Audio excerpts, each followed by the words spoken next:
Good afternoon, ladies and gentlemen. I'm Nick Platt. I'm president of the Asia Society, and we're very pleased that the Asia Society could be part of the consortium of Iran-interested institutions which are collaborating in today's conference. We've had a long interest in Iran and a long track record of programming on Iran, from culture to politics to economics. And we want this to continue and quicken in the future.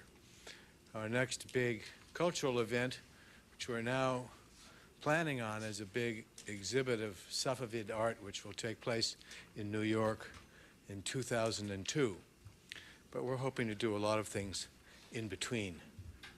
Now, it's Nowruz, it's a season of change. The cherry blossoms are soon to come here in Washington. We have heard Secretary Albright's speech this morning, which was a sign of change, springtime. We're very honored to have with us today Ambassador Najid Hosseinian, who is the ambassador, permanent representative of Iran to the United Nations. His speech today is not a response, let me just make that clear, to what Secretary Albright said this morning, but it will represent a very authoritative statement of the position of Iran prior to the Secretary's speech. Ambassador Najid Hosseinian has a very distinguished career in government. He served as deputy at the Plan and Budget Organization between 1980 and 81. In 1981, he was appointed Minister of Road and Transportation, where he served for 4 years. From 1984 to 89, the ambassador was Deputy Minister of Petroleum for Engineering and Projects, following which he became Minister of Heavy Industry until 1994. He then became Deputy Minister of Petroleum for International Affairs, and during this time was appointed Permanent Representative to the United Nations. So he has a very strong technical background for his diplomatic career. He studied engineering through the Master of Science level at the University of Tehran. Following a few years' work in the private sector, he then came to the United States, to George Washington University right here in this town, to pursue a PhD. He received a master's degree from George Washington University, and he was working on his PhD when the events of 1979 intervened, and he returned to Iran. Again, it's a great honor to have him here. Please join me in welcoming Ambassador Najid Hosseinian to today's conference.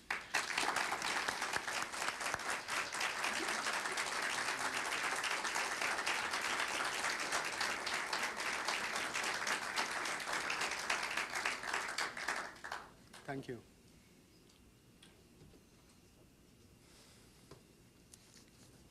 Bismillah ar-Rahman ar-Rahim. Ladies and gentlemen, it's a distinct pleasure and an honor for me to be here today.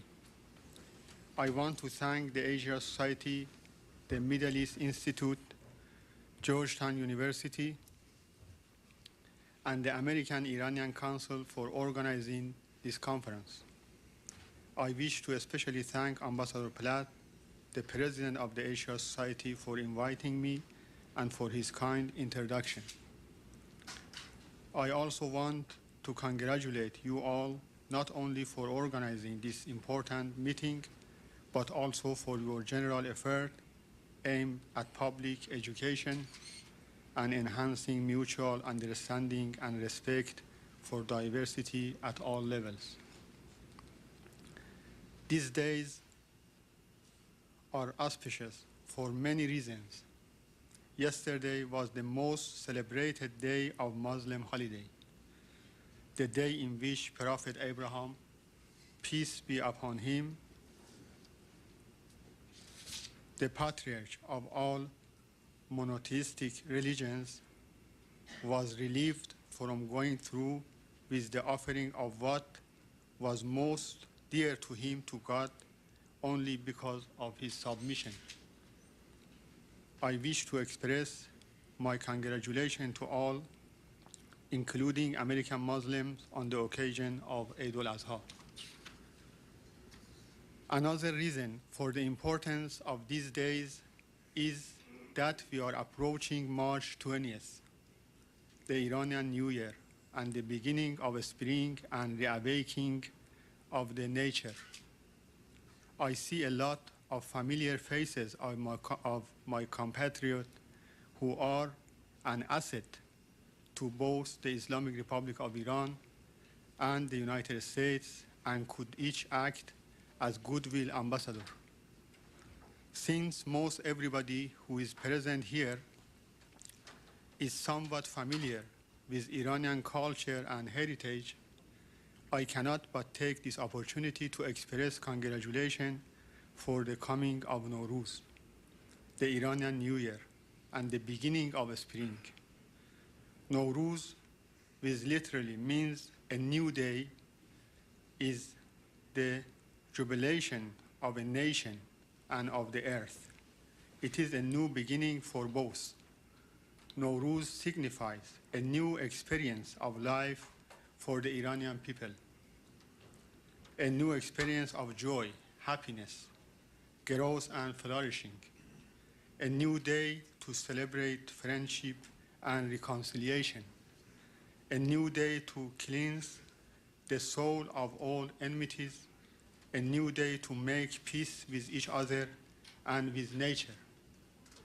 I wish to and pray to God to make New Year filled with success, health, and peace for you and for the rest of humankind.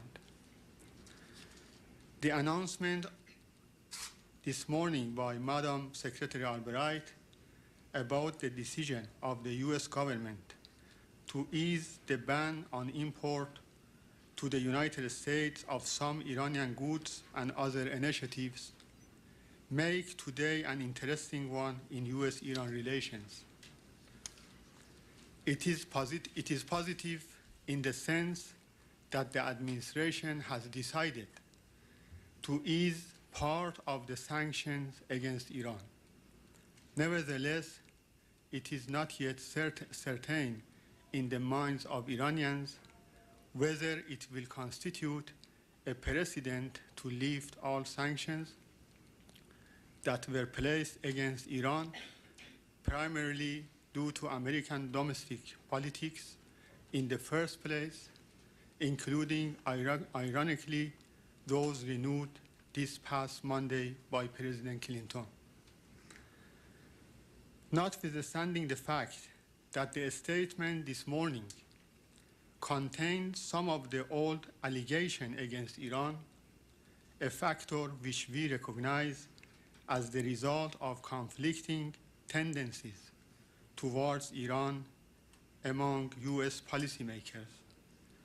We are prepared for our part to welcome the lifting of US ban on import of some Iranian goods and other initiatives, and as a positive step which I am sure will be reciprocated by Iran with a positive and proportionate measure.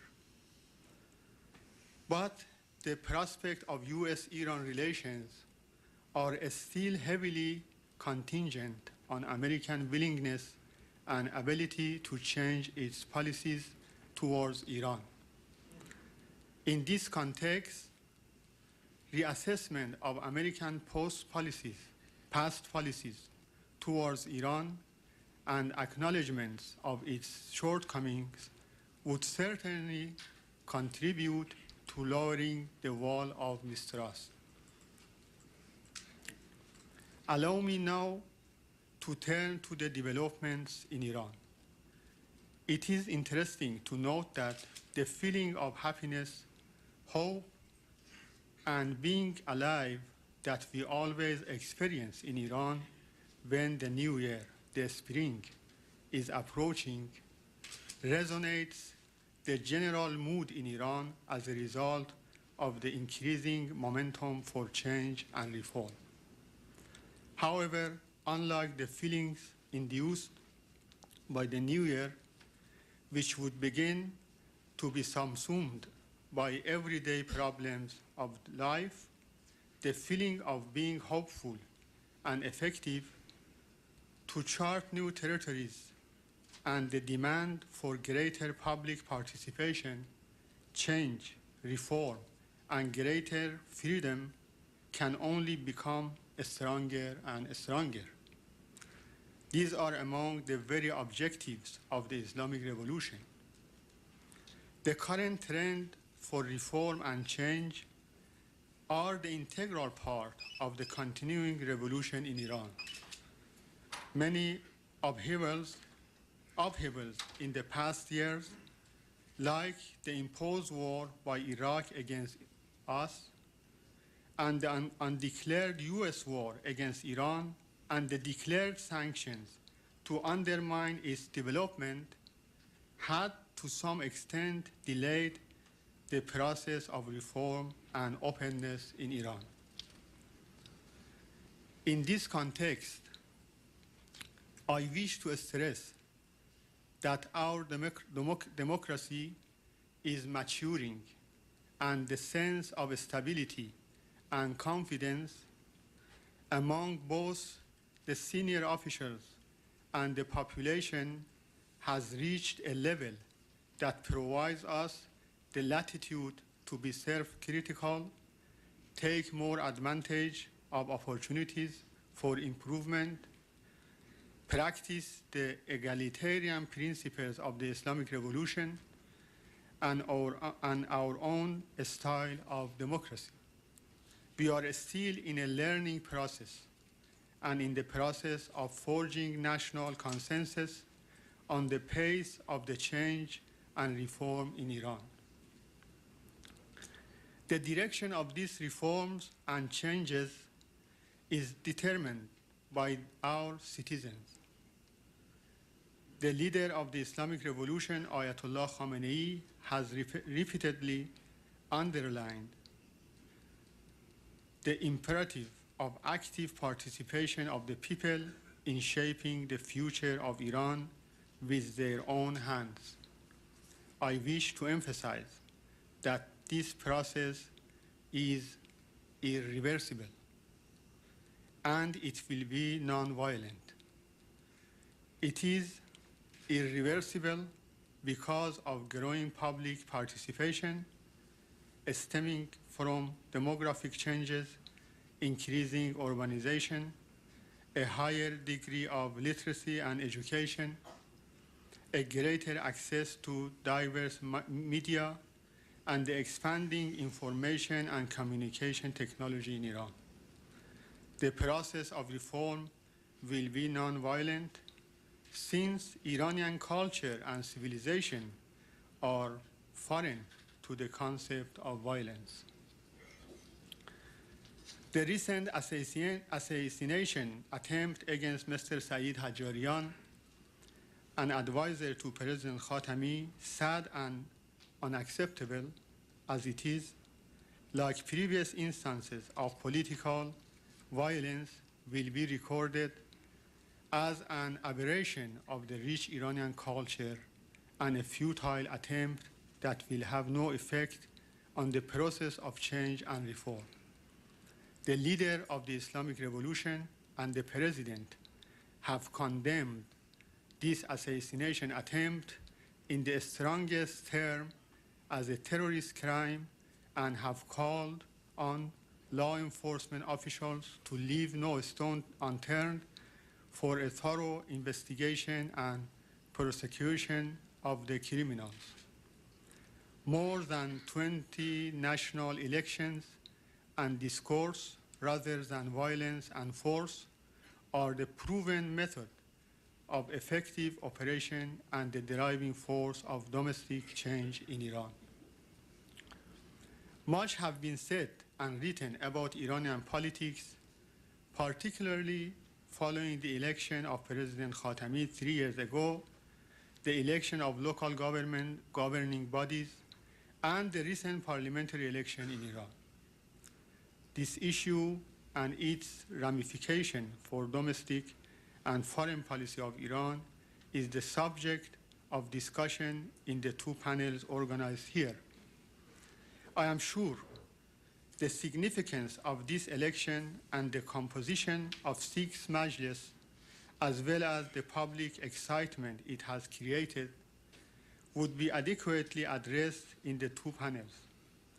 I also hope that the polar opposite views about the role of Majlis, one that holds that the new Majlis has no significant role in introducing reform and change in domestic and foreign policies, and the extreme opposite that expects the sixth Majlis change everything overnight, would be discussed, and the realistic role and power of Majlis as one of the three branches of government on the basis of the Constitution are highlighted.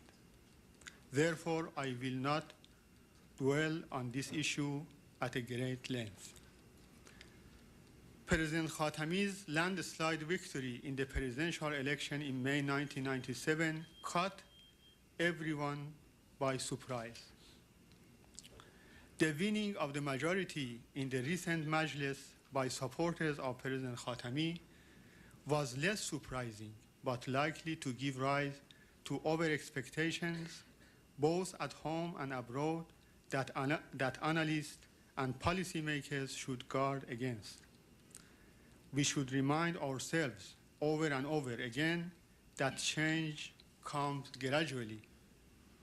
What is important is that the irreversible process of reform and serious consideration of domestic and foreign policy options have gained momentum and are publicly debated.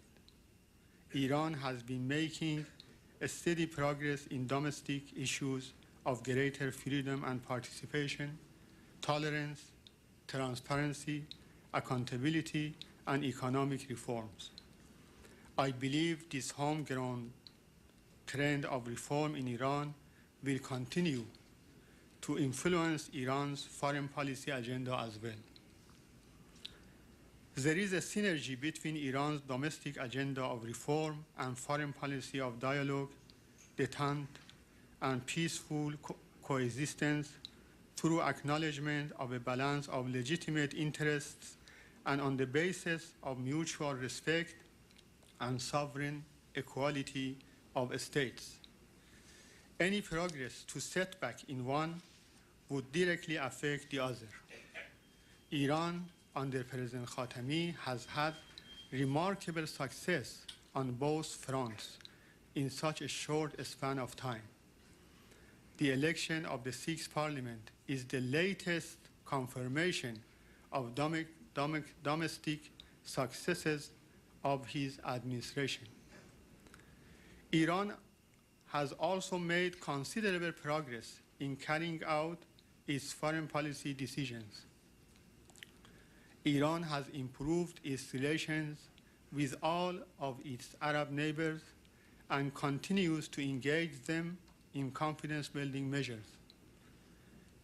It has improved relations with all members of the European Union and at the same time is engaged with the European Union in dialogue over important issues of mutual concern. I suggest that some progress has also been made in the context of Iran-US relations.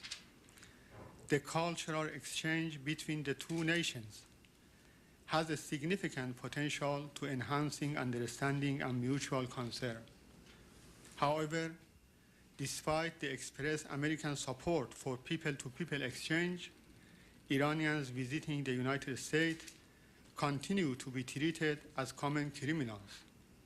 at American airports by fingerprinting them and taking their pictures.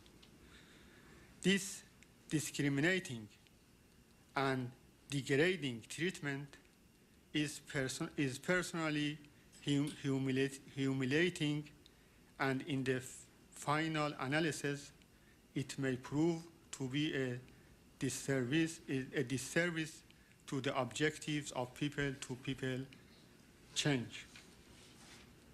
Allow me to share with you some of our views on certain problems with the general approach of US policy towards Iran.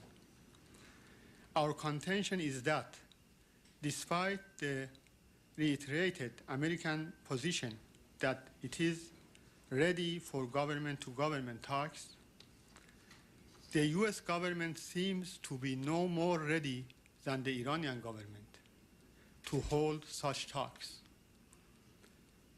Presently, the US offer of official talks is unrealistic, and it stands to reason that the US officials should also recognize and concur with this assessment. I believe the problem with the proposed dialogue is at least twofold. First is the question of trust and credibility, and the second is the question of mutual respect and equality. We have managed to conduct our domestic and foreign affairs in spite of US policy of animosity towards Iran in the last 2 decades, and we are doing relatively well by our regional standards. Some may argue that it has been costly to us, although the people of Iran and its leadership are cost sensitive, but this does not mean that the American government would succeed to force Iran to comply with their demands by imposing sanctions and putting pressure on our country. For us to act independently may be costly, but being in the kind of alliance that Iran had with the United States under the Shah does also have its own cost. The hawkish statements made in the Congress, as well as those by certain senior American officials, coupled with mixed positions and messages by the United States, failed to generate sufficient trust for Iran to become convinced that the benefits of the US proposed dialogue would outweigh its possible costs. It may also be noted that the current state of affairs have not been cost-free to American taxpayers and the business communities as well. The credibility of US policy towards Iran on certain important issue areas is questionable and reinforces the existing mistrust in Iran. US selective approach to issue of nonproliferation in the Middle East and dual-use technology, promoting the peace process by pledging to maintain Israel's military age and overlooking its adverse impact on regional security, its persistence on misrepresenting Iran's nuclear energy program, and other charges about Iran's alleged effort to acquire weapons of mass destruction, rather than helping to strengthen the IAEA's safeguard and monitoring regime or other multilateral monitoring regimes like OPCW of the Chemical Weapons Convention, which Iran does comply with, the rejection of CTBT by US Congress and the promotion of national and theater missile defense policies are among the issues that make the credibility of US policy questionable in the eyes of the Iranians. The listing of the MKO and the NCR as a terrorist organization is a positive step in and of itself, but allowing their members to maintain offices in several U.S. cities, freely travel to and from the United States, and raise funds and recruit new members to be dispatched to Iraq for training and cross-border sabotage and terrorist operations raise doubt about the extent of American seriousness in countering international terrorism. The second problem with the official dialogue is the question of mutual respect and equality. This, I believe, is among the most important structural barriers for preparing the grounds for addressing the contending issues. It is certainly not because Iran is not confident about the strength and the logic of its stand on the three issues important to the United States. On the contrary, these issues are also among our concerns, however, for reasons not necessarily like Washington's. Iran is engaged with many states, including the EU, in a constructive dialogue about the similar kinds of issues. In Tehran's perception, one of the problems with the offer of dialogue is that the US has made it in an insolent and domineering spirit and not in a real and practical spirit of mutual respect and equality.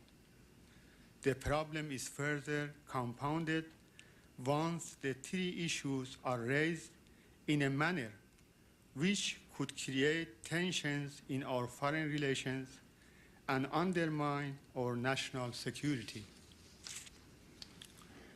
Dialogue will be constructive and mutually beneficial when it is carried out under a normalized situation, devoid of pressure, sanctions, allegations, and grandstanding. The underlying theme of Iran's foreign policy is to reduce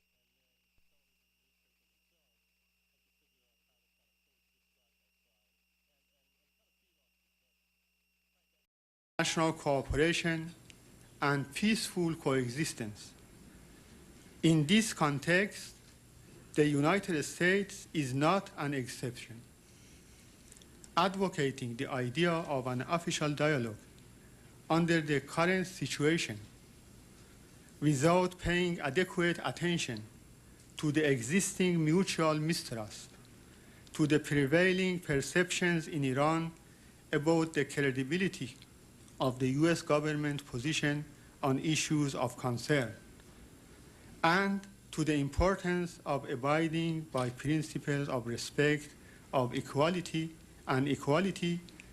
in words and actions would sound simplistic and may carry unintended consequences for our nations and the international community.